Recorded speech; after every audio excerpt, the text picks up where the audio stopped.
Yeah. And we are here and we are in motion. We do this thing, taking off fast lane, no coasting, and everything is going to be all right. It's my birthday right now, today, not tonight. Well, actually, today and tonight. Um, I will give y'all the exact time of my birth, but we ain't gonna do all of that. Yeah, I mean, let y'all astrological stars figure it out. But I'm glad to be here. Here it is, August 12th, Saturday, August 12th, and on a fairly sunny day. It's partly cloudy, and I'm feeling like a real man should at 53 years old. And I just wanted to get on here and talk to y'all for a few minutes. I'm not gonna do a whole show today. Well, not a I guess for some people this would be a whole show. We're gonna be here like a half an hour or something like that. But we're not gonna be here we're not gonna make an hour or nothing like that. I just wanted to kind of tell y'all how I'm feeling today, go over some random topics, bust it up with y'all a little bit, celebrate my day with y'all. And y'all probably thought I wasn't coming on because I'm coming on really late, but I've had a busy morning and a long night. I worked last night. That was the dumbest thing I've ever done. Listen, let me tell y'all something, man. At 53 years old, one thing I have to learn how to do is not to go to work on my birthday. I'll be showing responsibility in areas that don't need to be shown responsibility in. You understand what I'm saying? Like, I'm a black man. Why am I going to work on my birthday? Now, to give it the benefit of the doubt, it wasn't really my birthday I was going to work on. It was actually August 11th. But I should have took off because number one, it was Friday. And I worked into and until it's August 12th.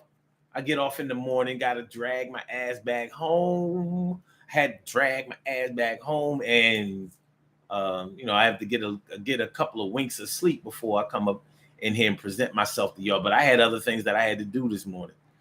So I have some quasi appointments that I had to make. I've been planning on doing some home repairs lately, and I've been going back and forth with this contractor that's been trying to make his way over here for the past week. So I don't know what's going on with that, but hey, it is what it is. So we're gonna get it popping. But anyway, so he keeps missing me. I keep missing him. He had the wrong address. I don't know how. I don't. We definitely have some communication issues. But nonetheless. So we getting it popping today. And at 53 years old, I'm just taking a look at some of the things that I've learned over the years and some of the patterns that I've developed over the years. And I kind of wanted to share those with you. And I wanted to ask y'all about some of the patterns that you may follow in your life. One thing I'm really good at is remembering years and certain dates. I may not remember every date of every significant thing, but I have a pretty good memory and I'm pretty good at remembering significant events that happen in my life. Sometimes insignificant events, but for some reason they are etched in my mind and I'm able to recall them. So one thing I have done over the years as I've grown decades older. I'm on my fifth decade now. And so I try to see what I remember from each decade of that year of my life. So I want to share that with y'all. And if you can relate to this, let me know how you feel about it. All right. So I was born in 1970, but I'm 53. So I would start this from 1973. Now, from 1973, I don't remember a whole lot. I was a little boy. All I know is I was a popular little boy in the family on the block with the neighbors, with family members and stuff like that. Little Omar was riding the hump at a young age. Volvos, uh, Buick Rivieras, Ford this, Chrysler that, Chevy this, Oldsmobile that, uh, Pontiac whatever. I was always able to ride the hump. Back in those days, kids didn't have to ride in the back seat or put on seat belts and stuff like that. And it may have been 1973. I remember my mom is telling me, she was telling me how me and her were going somewhere, and I must have been messing around with the door handle and opened the door while she was driving. So imagine my mom having to try to, instead of the way she described it, instead of stopping on the road, she must not have been in a position to be able to just stop. And maybe she figured if she stopped, then I was going to roll out of the car. But she had to reach over and grab me while she's still concentrating on the road. So I believe that happened in 73, but it could have happened in 72. So that's a little sketchy. Another thing that may have happened in 73 that I'm not exactly clear on is I got ran over by a car. I'm not sure if I got ran over by a car when I was 3 or 4, but I really think it was age 3, maybe in year 4. Because my birthday is in August, I have 8 months before I turn a new age, right? So I got ran over by a car because I was in between.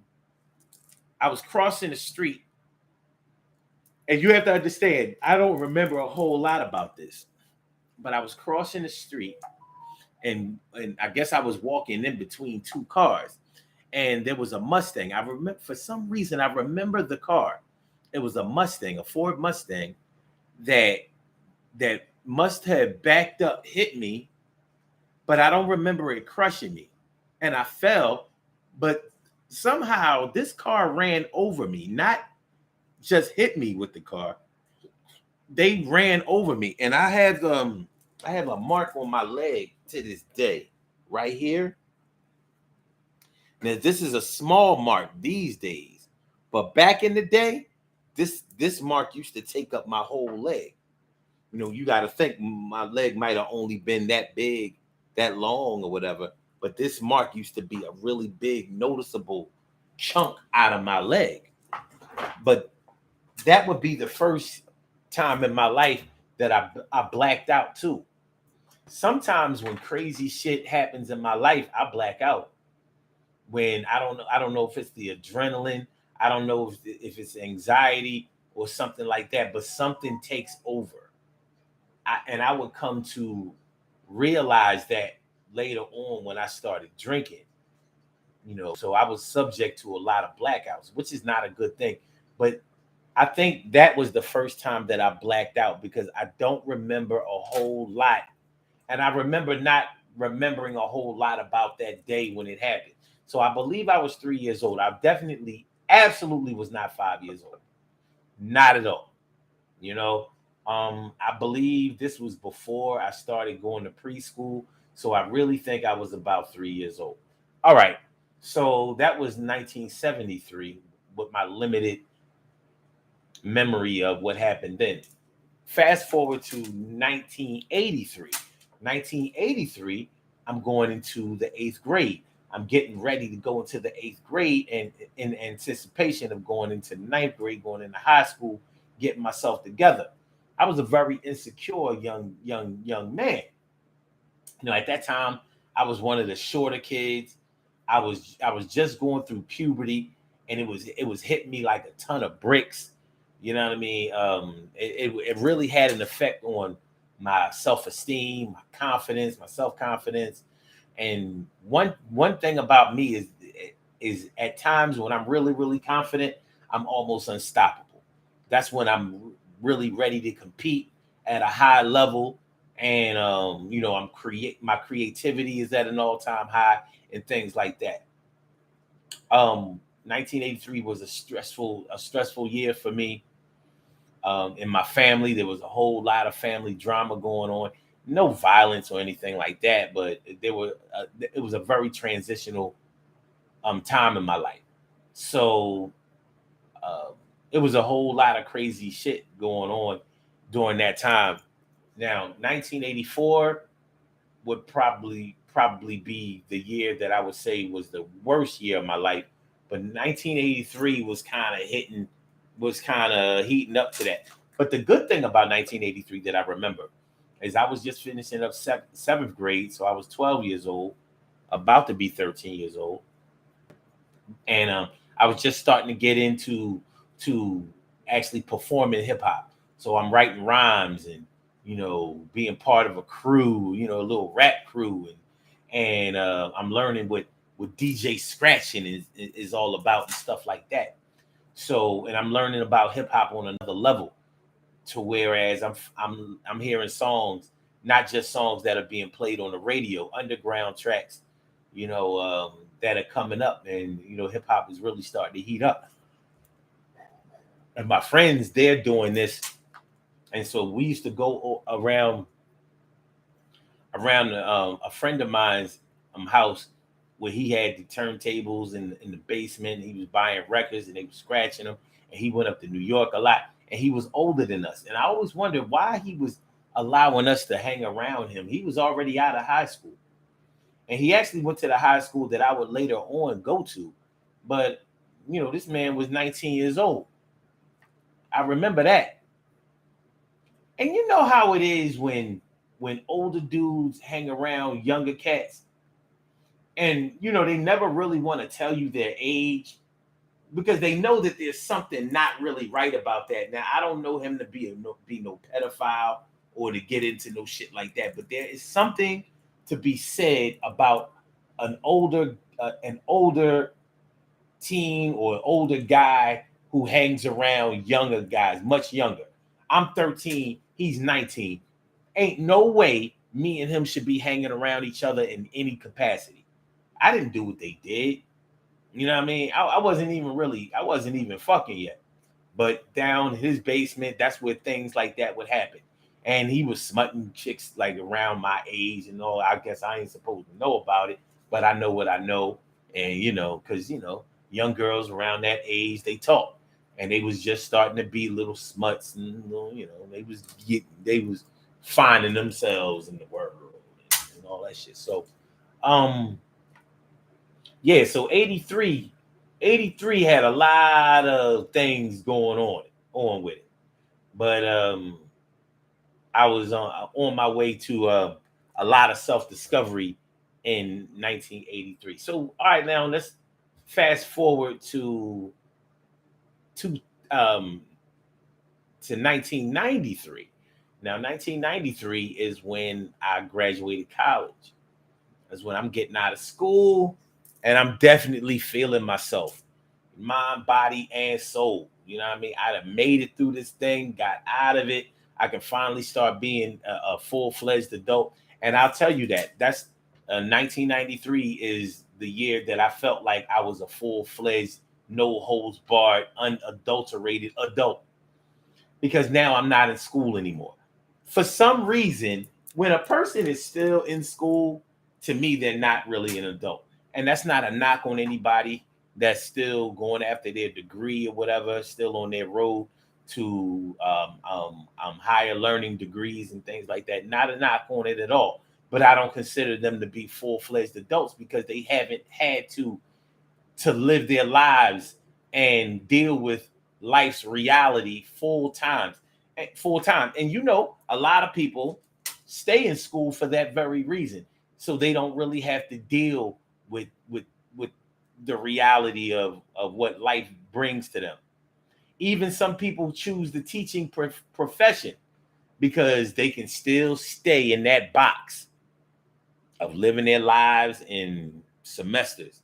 Many teachers don't have to work in the summertime. They're still getting a check. You know what I mean? They used to having every vacation day off, bar none. Regular jobs don't do that. So in 1993, I'm feeling like, yeah, now I'm a man. I was already paying my own bills. I already had my own apartment. Already, I was doing things, and I got myself through school. My parents didn't pay for that. I had to pay for those loans and all of that kind of stuff. So, nobody paid my own way. But it didn't matter. In my mind, I'm still a school kid.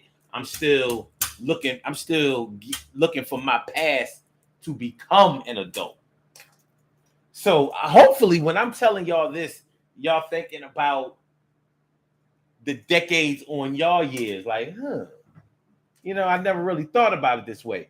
And the reason that I'm breaking it down this way is because I see patterns on the decades, the good years and the bad years. Now, would I consider the threes to be good or bad? I'm going to say on a scale of 1 to 10, the threes in the decade are I would rank them about somewhere like a 6 or a 7. Not above that. Not above that. Not at all. Because there was always some struggle. You know what I mean? The first 20 years, that school thing. And I didn't hate school, but I didn't like school. But I always went to school. I didn't cut school. I didn't play hooky. I didn't drop out. I didn't quit. I didn't do any of those things. So I've always had this sense of responsibility. Like I started this thing and I have to finish it. But that's me. Whether anybody else follows that path for themselves, that's up to them. But that was 1993. Plus, in 1993, I don't care what y'all opinion of me is. I really thought I was handsome, like super handsome. You couldn't tell me that I couldn't get this one and that one and whatever. Um, um, I was a good dresser. Um, that kind of shit. But what I didn't have a driver's license. I definitely didn't have a car. I didn't have no money coming straight out of college and all that kind of stuff. I hadn't even chosen my career path. I didn't know what I wanted to do in 1993. Let's go to 2003. Oh, you know what? Another thing about 1993, that was when I was smoking weed. I was smoking weed in 1993. I started really smoking weed in the summer. No, I'm going to say the spring of 1993. I was starting to smoke weed and I was actually starting to like it. I hadn't really liked it before. I didn't understand the hype over it. And that would be where I am right now. I don't understand the hype over it. But I did get it back then. Um so I would be smoking weed every day in 1993 from the spring pretty much to the end, getting to 1994. Um, and I remember the 1993 was the year that the Phillies went to the World Series, and I remember watching that shit on TV. They didn't win the World Series. They went 6 games. They went to game 6, and they lost to the Toronto Blue Jays. But I remember watching their playoff run, and it was a thing of beauty. I used to have these long blunts called Titan blunts, and they were about this long. And I used to roll that shit up, roll like a dime of weed up in them shits, and smoke them shits with the TV down and the music up. And it was like I could tell what they were saying on the TV when I was doing this. So I'm smoking, watching this game, and I'm really, really thoroughly enjoying this World Series. This shit was the bomb. And that's how I would watch TV for the most part, with the TV sound turned down. I would play my music and puff away. Puff, puff, puff, puff, puff, puff, puff, puff, puff, puff, puff, puff, puff, puff. So that was 1993. Those are some of the highlights in 1993. Fast forward to 2003. 2003. 2003. I was a year in of doing comedy at this time. At this time in my life, 2003, I was a year in of doing comedy. I had not found my way in comedy. I didn't know who I was. I was trying out a whole lot of things, a whole lot of different joke styles, a whole lot of. I hadn't found myself on stage. I was still very nervous when I got in front of people to do my jokes or whatever. And I realized, looking back on it, that's a surefire way not to do well. You can't overthink your comedy. Go ahead and push that shit like it's the flyest shit in the world, and they will gravitate towards it if you smile a lot, whatever. There's certain tricks of the trade that you can use to win a crowd over. So, but I was in it to win it in 2003. There was no turning back. So I was trying to find myself on stage. It wasn't that I wasn't funny, but I definitely wasn't funny enough. I definitely had not learned how to structure my jokes in a certain type of way, and I hadn't learned to capture the crowd. I was trying to get off stage faster than I was trying to get on it. I can say that now. People used to have to drag me off stage, but anyway, and I was always down to go. But what else in 2003? 2003. I mean, financially, familially. Oh, wait a minute. 2003, I lost three coworkers. And two out of the three, I discovered their bodies decomposing in their rooms.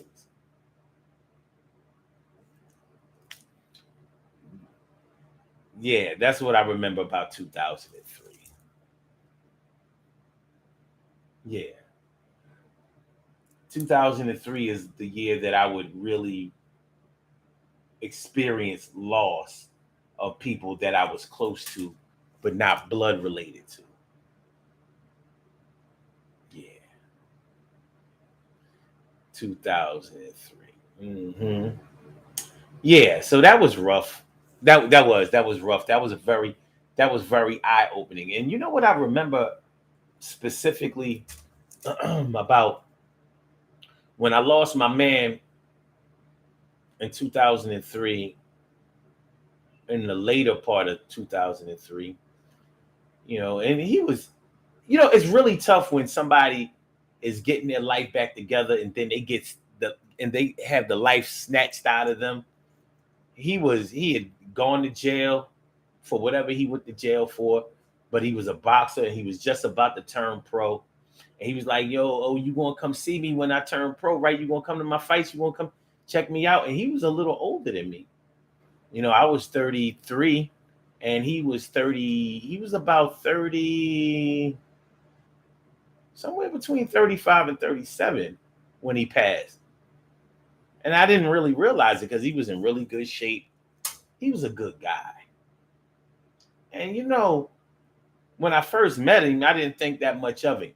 But we started to get cool. We started to get close. And he died of a brain aneurysm. Went to bed one night and just didn't wake up. Left work on Friday. That was the last time I saw him. On Monday, he didn't come to work, and that wasn't like him not to come, not to call.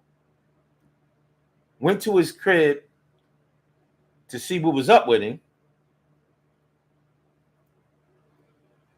And because of me losing two other people that year, I was like, nah, let's go in his room and see what's going on.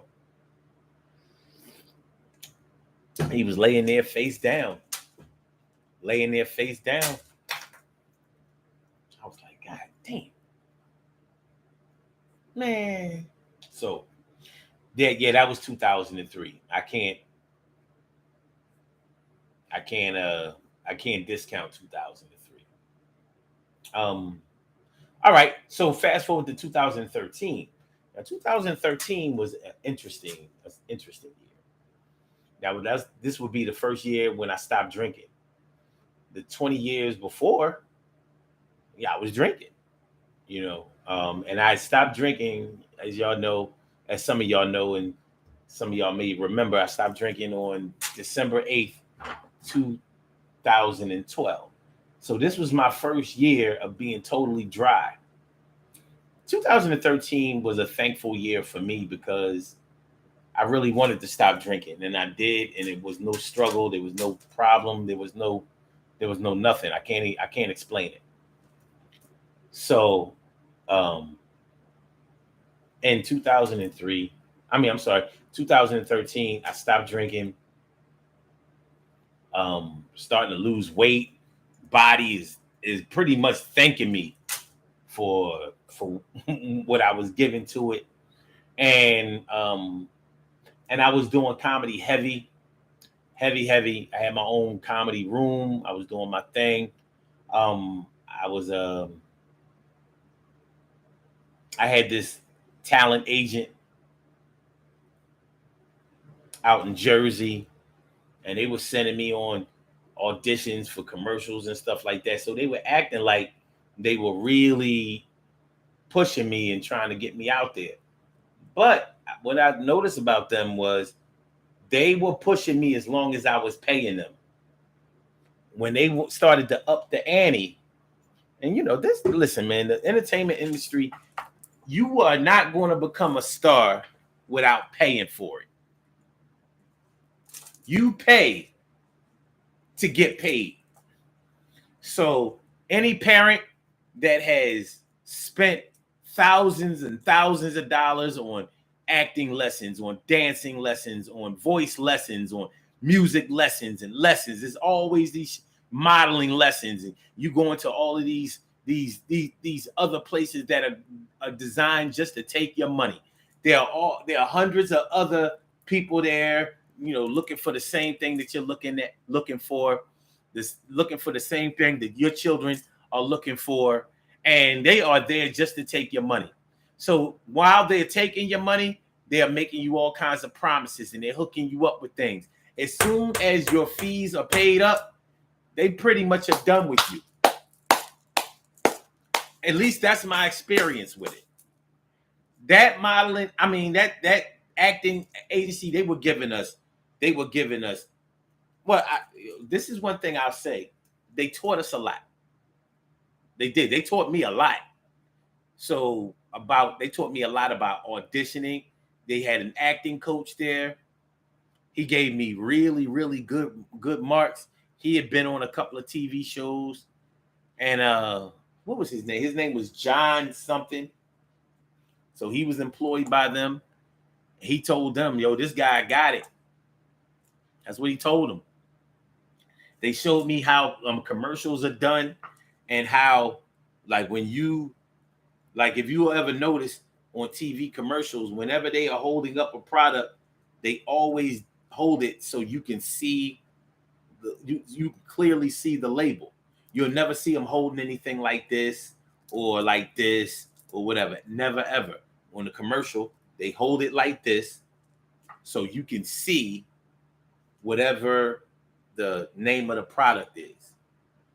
So whether they hold it this way to the front or this way to the back, they're going to make sure that your fingers are so that you do not block the name of the product. So it'd be like this. This says Daily Go Getimism Show. I would either hold it like this or I would hold it like this to make sure that you do not miss, or that none of the words are obscured or hard to read. That none of them are blocked. So they taught me that. And then, when you start looking at other commercials, you start to see it like, oh, yeah. Yeah. So I learned a lot about that. But like I said, they They give you a free. They gave you a. They gave me a free photo shoot. So to this day, those are the best pictures I have. A free photo shoot. It was a good photo shoot.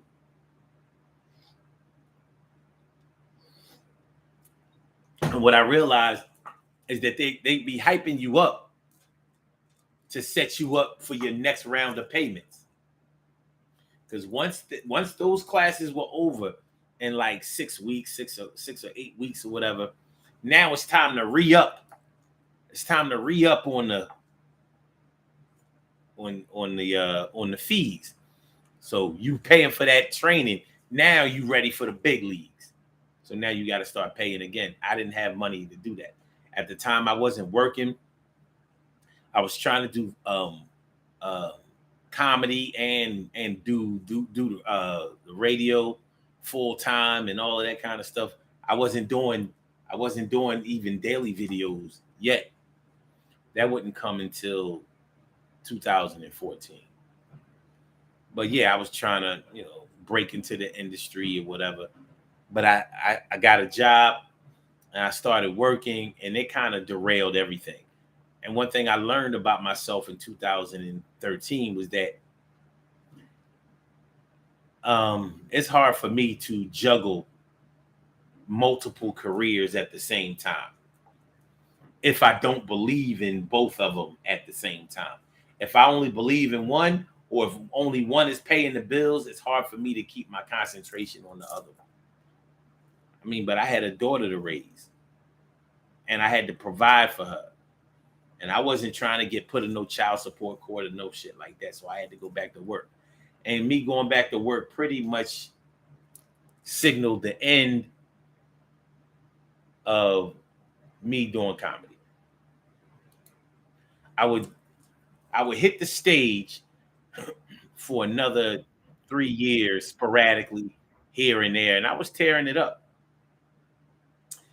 But I stopped in 2000, and I think the last time I got on stage was about 2016, no later than 2017. And that's when I said, enough is enough. This is not what I want to do anymore. And it's time to keep it moving. Care Bear asked, do you have any regrets? Yeah, I have plenty of regrets. But they're all based on decisions that I made and that I stuck by at the time. So the same way that I stand by the decisions that I made, I also stand by my regrets. Real shit. I stand by my regrets. Things aren't always going to go your way. And I've learned that the hard way because I'm hard-headed with a lot of things. But I think even if I easily gave in or adhered or compromised with a lot of things and a lot of people, I think I still would have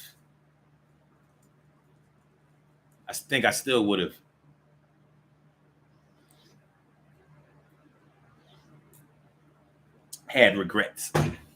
Yeah, I mean, I think I still would have had some regrets. Like I said, things ain't always going to go your way. And you're not always going to be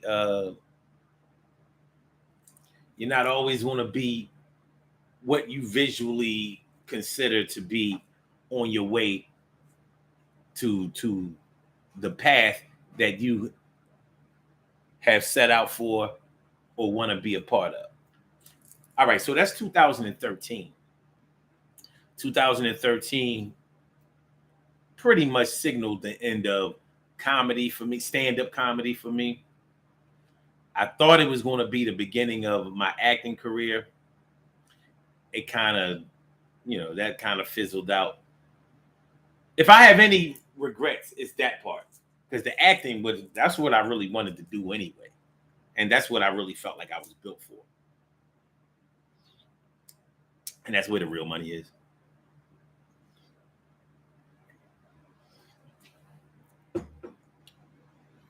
Yeah, no, if I could have, would have, should. There are plenty of things I could have, should have, and would have done. Well, not would have, but could have and should have. My options were open. I chose to go where I went. And that's that. And that's that. I don't have the kind of regrets. Like, I'm glad I don't have jealousy regrets. Like, if I would have did what they did, I would be where they are. I would have what they had. There's absolutely none of that. I know Leos are supposed to be jealous and envious of motherfuckers. And it's true. It's pretty consistent with a lot of Leos that I know, but not this one. I ain't no hater. One thing I figure is that if you can have something, then I can have something too. I don't have to have what you have. And I don't even want what you have. At the same time, I might want what you have. I don't know if you understand what I'm saying. I don't want what you have in your grasp, but maybe I want what you have in terms of tenacity, energy, drive, creative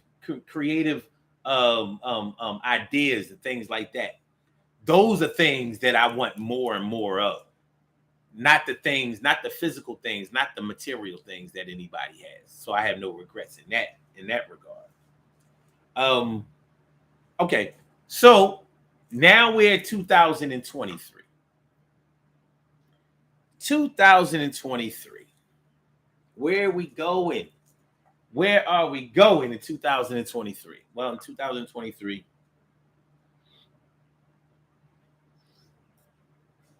I still believe in getting in front of this camera and making some things happen. I still believe that, like I've always believed, that love is real. I'm worthy of it. I have it. I've always had it, and I always will have it. And as far as I'm concerned, that's something for everybody and anybody else to regret. I do not have the relationship regrets that a lot of people have. And I'm not searching in the dark for love like some people have been doing. And I've never been let down by love. That is a big thing, because a lot of people blame love for their failures or their downfalls or they not me. I have no regrets about how things have gone for me. As a matter of fact, as far as lovers and friends and family, I consider myself to be wealthy in that regard. Extremely wealthy. Much more wealthy than other people. You know how a lot of people have those stories of betrayal by their friends. Oh yeah, when I had it, everybody was here, and then when I fell off, or when I had hard times, or when I needed something, I couldn't get no. I don't have those stories. I don't have those stories. So, you know. And of course, in 2023, I've experienced a lot of loss. The biggest one being this one. That man right there.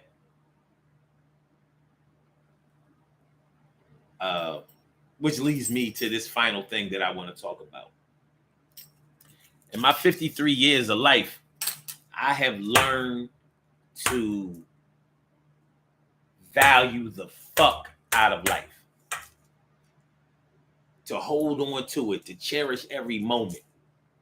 And when I say cherish every moment, it doesn't mean that I have to fill in my days with all of these activities and you know what I mean? Like, I don't feel compelled to have to rush here and there and blah, blah, blah. I know that life can end at the blink of an eye. But one thing I've learned over the years is that death is not a punishment. It's not a punishment. It's a guarantee. Nobody is going to live to be forever in this world. And whether you get a lot done in this world or whether you get very little done in this world, that's all you can do in this world. When your time comes, it comes. So try to enjoy yourself as much as possible. Organically is what I would encourage.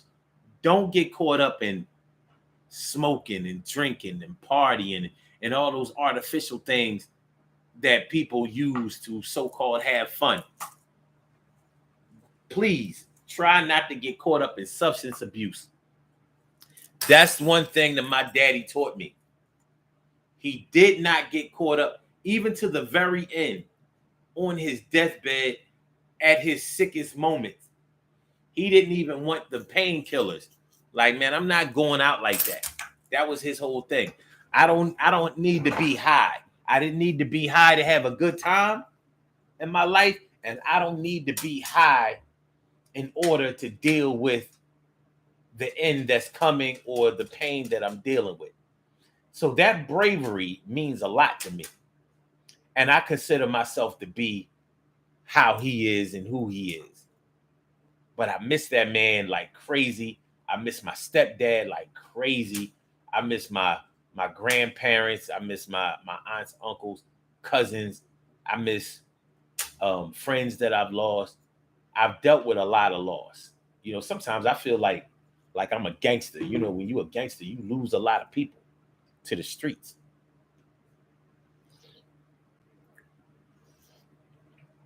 Well, I've lost a lot of people to the hospitals. So the streets are the hospitals for me. Like, God damn. You know, hospitals and hospice. But anyway, but yeah, like I said, man, I wasn't going to take up a lot of time with y'all today. I just wanted to get on here, and I want to thank all of y'all, you know, the support that y'all have given me over the years. You know, like Kim's Whims, I see you popped in here, been rocking with me since 2009, strong. You know what I mean? In the days when I used to have Kim, I used to make Kim sing. You know what I mean? I'm bossy like that. She a Leo too, but she a year younger than me. You know what I mean? I had Kim on the phone. I remember, I'll never forget the time when I made Kim sing Lions and Tigers and Bears by Jasmine Sullivan. We both loved the song. I'm making Kim sing that shit. She did a hell of a job too. I'm like, Kim, sing it again. Remember that shit, Kim? I'm like, sing it again, Kim. She's like, all right. I'm not scared of lions and tigers and bears, but I'm scared of loving you. I made her sing. I'm like, don't listen. That's one thing. Listen, don't be around me and have a talent and think you ain't gonna use it. I like friends that have talent. I like women that have talent. So if I find out that you can sing, dance, sew, play an instrument, build a spaceship, go to the moon, whatever, we gonna do that shit. I want to see. And I know sometimes I get on people's nerves with my coaching, like, sing it again. We'll play it again. We'll do it again. It be like that. Oh shit. Mocha money bags. Oh shit. I know we got to get out of here. Now, so you see it right here. Mocha Flowers is Mocha money bags. She was the one who got me on the radio first. Blog Talk in 2008. So Kim, I met Kim on Blog Talk. She used to go to Mocha show, Real Talk with Mocha, with me, Mocha, and Prolific. Man, those were the days. Good looking out, Mocha. Thanks for coming on through. Nonetheless, I'm getting them out of here. I got a lot of shit I gotta do today, so I gotta go. But listen, man, like I said, man, I appreciate y'all rocking with me all of these years, encouraging me never to stop, keep going. You know what I'm saying? And fuck it. That's what the Guan. That's what the Guan do. All right. We have some birthday shout outs to do. Some people were born on this glorious August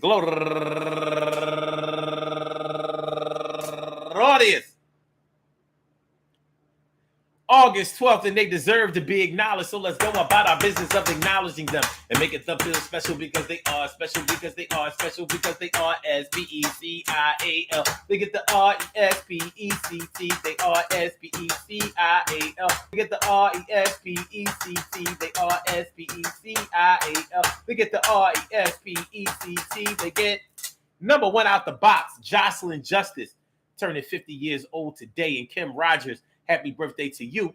And also Duran Casanova Mincy, turning 49 years old today. And Cynthia Peterson, happy birthday to you.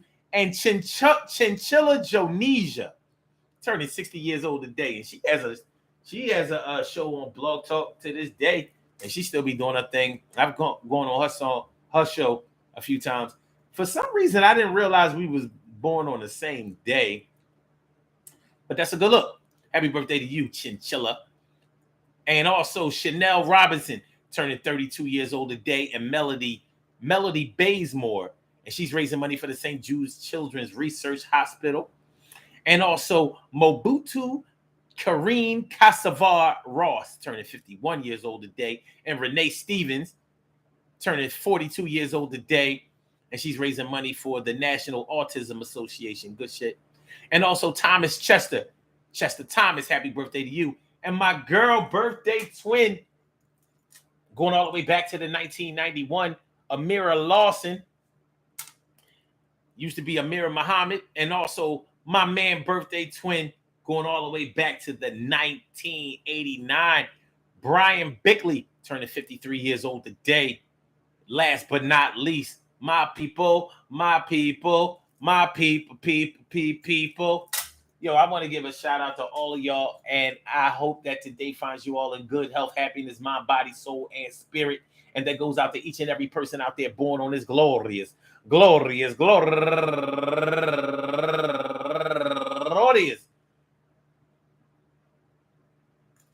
August 12th, anywhere out there in the world, worldwide, internationally, and universally. All of y'all go ahead and turn up, but don't turn up too loud. Just turn up loud enough so everybody can hear you. Rock out, rock on and do the damn, rock out, rock on and do the damn, rock out, rock on and do the damn thing. You do your thing, y'all. Represent the queens and kings. You do your thing, y'all. Represent the queens and kings. Good things happen to those who wait. Great things happen to those who grind. And anything can happen to those who go for theirs. So go hard, go for yours, and I said go hard, go for yours, and go hard, go for yours, and you can be whatever you want to be. That's what I learned at age 53, born in 7D. I will keep going on until the break of what? You know what the break of what, but it's still flowing. And I know that I will be the man because in my mind, that's where I have always stood and stand. And I stand on my word, and I'm always going to be the best out this motherfucker, you heard. And I've learned a lot of my lessons, but each lesson I've learned, I've looked at like a blessing. In the test that I've been given are still always going to be here. I say, yeah. And I'm going to live to be something like 100, even if it's only my mind, I still shine. Just like the sun up in the sky, get high. But I don't have to puff on the lie. You understand? I'm fly. And I'm going to do that thing just like a king. And I'm going to wear the crown and always put these suckers down. And I believe in my black woman, man, and child. But I know that I'll never see the day when we will reunite. But I got my folding chair ready for a fight. And tonight is on. Yeah, it's on. I ain't going to do much, but it's still going to be on. And I bless the child, I bless the love, I bless the heart, and I'm going to do this shit from the start. I keep going on, and what? Yeah, and I say that shit from the gut. I appreciate y'all, man. Yo, we will be back tomorrow for another Urban Therapy with Sun show. I